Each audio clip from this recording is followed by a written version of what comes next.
we are going to discuss thyroid gland.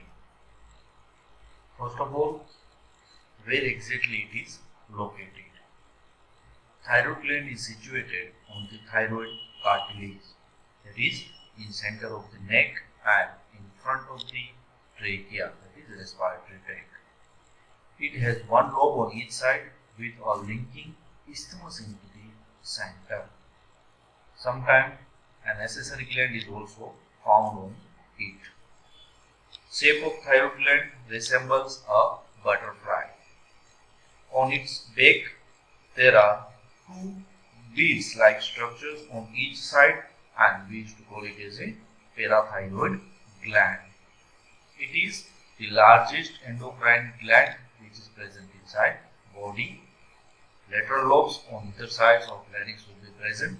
Isthmus, as I told earlier, it is the connecting band, and again the thyroid gland is enclosed by connective tissue capsule. Hormones. While coming to the hormone, there are principally three hormones are released from the thyroid gland. Thyroxine, that is T4, that is tetraiodothyronine, or second, that is triiodothyronine, that is T3, and third, that is calcitonin. Thyroxine is a principal hormone. It increases the energy and protein metabolism rate.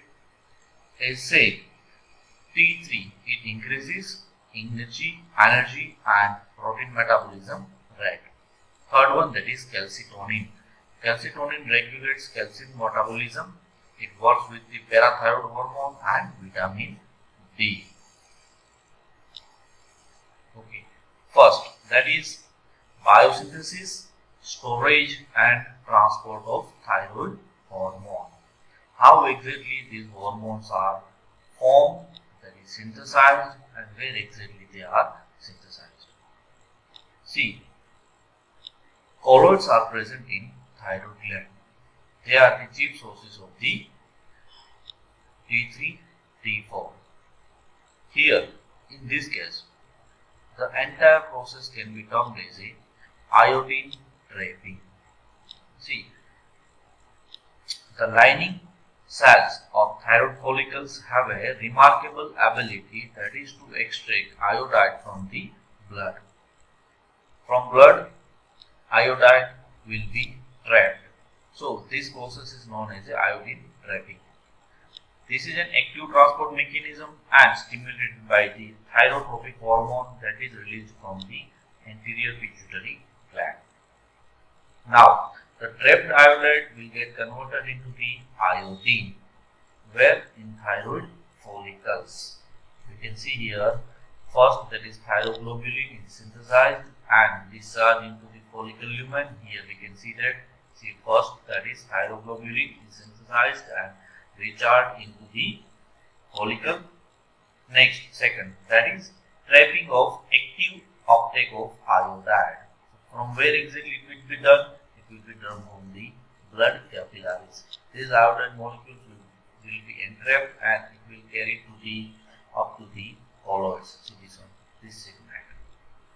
But before going to that specific process, this iodide may undergo further oxidation to form active forms of iodine, and these active forms of iodine will get transported up to the colloids. Once it will reach to the colloid, third one, that is iodine enters into the follicle lumen, where it is attached to tyrosine in colloids, forming diiodotyrosine and monoiodotyrosine.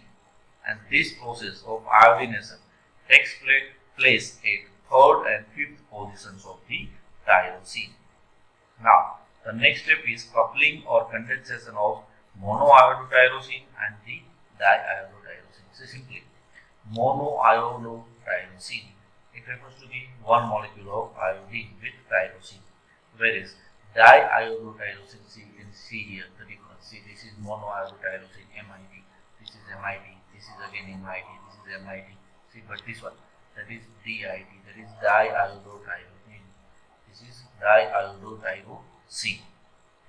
Now, two molecules of DID forms tetraiodothyronine or thyroxine. which we used to call it as a T4. See, this is T4. 2 plus 2, that is 4. So that is tetraiodothyronine, or we used to call it as a thyroxine. Again, there will be a next possibility that it may happen that those two molecules of iodine, that is DID, may bind with the monoiodotyrosine, that is MIT, to form tetraiodothyronine, that is T3. Now, it will get transported again to the blood. But how? With the help of lysosome. So, first point, that is iodinated tyrosines are linked together to form T3 and T4. Next one, fifth point, thyroglobulin colloid is endocytosed and combined with a lysosome. Now, this lysosome will carry the T3 and T4 up to the capillary system, or again it will be entered into the blood. So, sixth point, that is lysosomal enzymes cleave the T4 and T3 to form thyroglobulin colloid, and hormones diffuses from the follicle cell into the blood stream, and after that in blood stream T3 and T4 will be released. While coming to the activity point of view, T3 is highly active, whereas T4 is slowly acting. That highly active and slowly acting depends on the time taken, or in many instances we can see that T3 is quickly acting and T4 is slow acting, but that may act for a longer duration of time. Next, since T3 is more active than T4, it is also derived from T4 by removal of one iodine molecule through the enzyme deiodinase. In fact, it is the major source of T3 in body. Both T3 and T4 are metabolized into liver and peripheral tissues by deamination and decarboxylation to form triiodothyroacetic acid and tetraiodothyroacetic acid, and are excreted in urine. See, we can see here that from where exactly those T3 and T4 are released, that is these follicular cells in thyroid gland, whereas calcitonin, that will be released from this one, these parafollicular cells. These parafollicular cells are responsible for the release of calcitonin. Now, T3 and T4, while coming to the control of their secretion, secretion is generally increased by the thyrotropin releasing hormone, that is TRH, which stimulates the release of thyroid stimulating hormone, that is TSH, in response to low thyroid hormone levels, in response to the low metabolic rate, cold, pregnancy, and high altitude. So these are all the factors, right? Next is TRH, that is releasing hormone, and the TSH, that is stimulating hormone.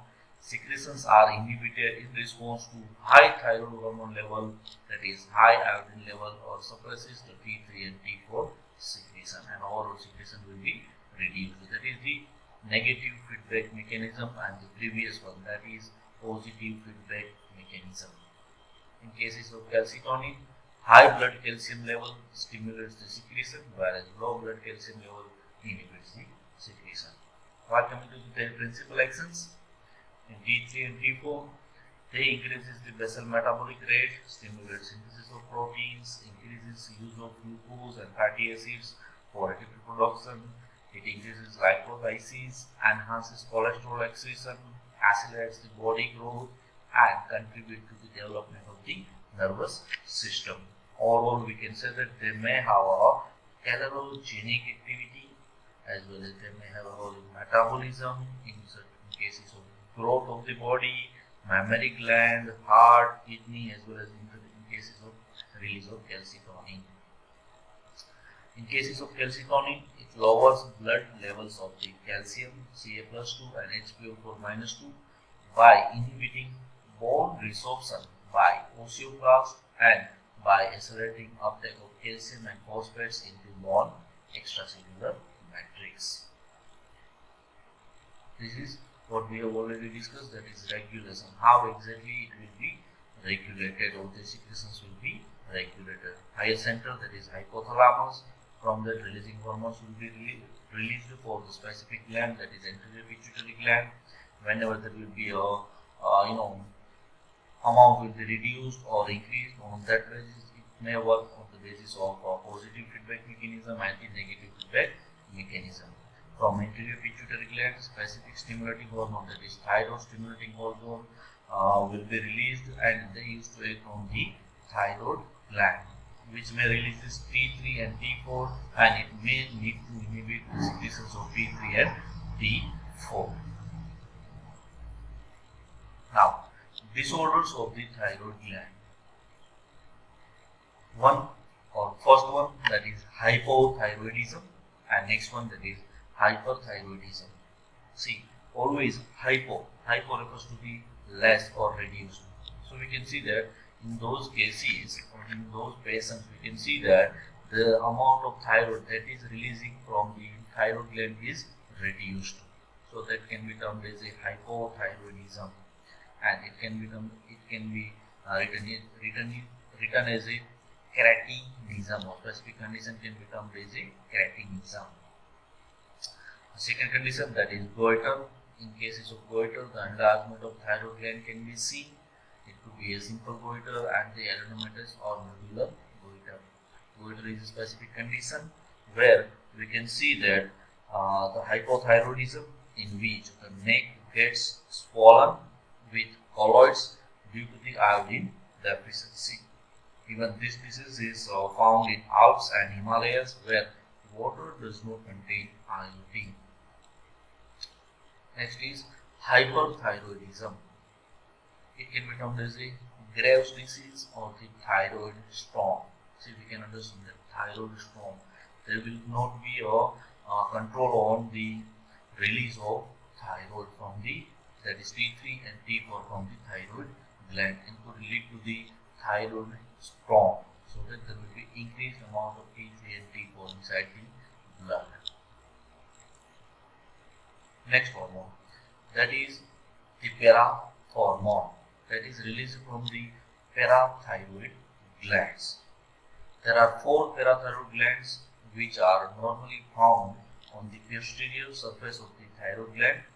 Each gland consists of a closely packed mass of 2 types of cells. One of these types of cells secrete the hormone, that is parathormone, or the hormone, or the secretions can be termed as a parathyroid hormone. Parathormone is a polypeptide hormone and concerned with the control of calcium ion concentration in the blood. It is secreted in response to a fall in calcium ion concentration, and it tends to rise. See, the major function belongs to the parathyroid gland, that is to secrete parathormone or parathyroid hormone. It works with calcitonin to regulate the metabolism of calcium. See, in case of parathyroid gland, how exactly it produces its effect. First one, that is mobilization of calcium ions from the bones by stimulating the bone cells. We can here see that whenever there will be a low blood calcium level, parathyroid gland will stimulate bone to release calcium. Second, that is it directly affects on the kidney, so that while going with the urine filtration or formation of the urine, calcium will not be excreted from the body or eliminated out from the body, and it will be restored back into the circulation. Third condition, that is it directly acts on the intestine, because in the cases of intestine, it increases the absorption of calcium from the gut. See, it is however much less important than vitamin D in this respect. Parathyroid hormone or parathormone, calcitonin and vitamin D are the chief hormones regulating the calcium ion concentration of blood. Calcitonin and vitamin D works synergistically to increase the deposition of calcium in the bone and decreases the calcium level in blood. Parathormone has exactly opposite or antagonistic effect to the calcitonin and vitamin D. It produces increase in calcium level in body by mobilizing calcium from the bones. Control, in cases of control, low blood calcium level stimulate the secretion and high blood calcium level inhibit the secretion. We have already discussed the principal actions. While coming to the disorder, first that is tetany, where inadequate production of parathyroid hormone can be seen or parathyroid level will be reduced. It may lead to the fragile bones and to form kidney stones, where from the kidneys calcium cannot be restored back as well as cannot be extracted out from the body. Excess production of parathyroid hormone even could lead to the certain disease conditions. So this is what today I wanted to discuss with you. So what we have discussed today? We have discussed today about the thyroid gland, their secretions, that is T3, T4 and calcitonin, with biosynthesis, storage and transport of thyroid hormones, functions of thyroid gland. Next is the thyroid dysfunctioning or the disorders of the thyroid gland. Next is parathyroid gland and the effects produced by the parathormone on the body.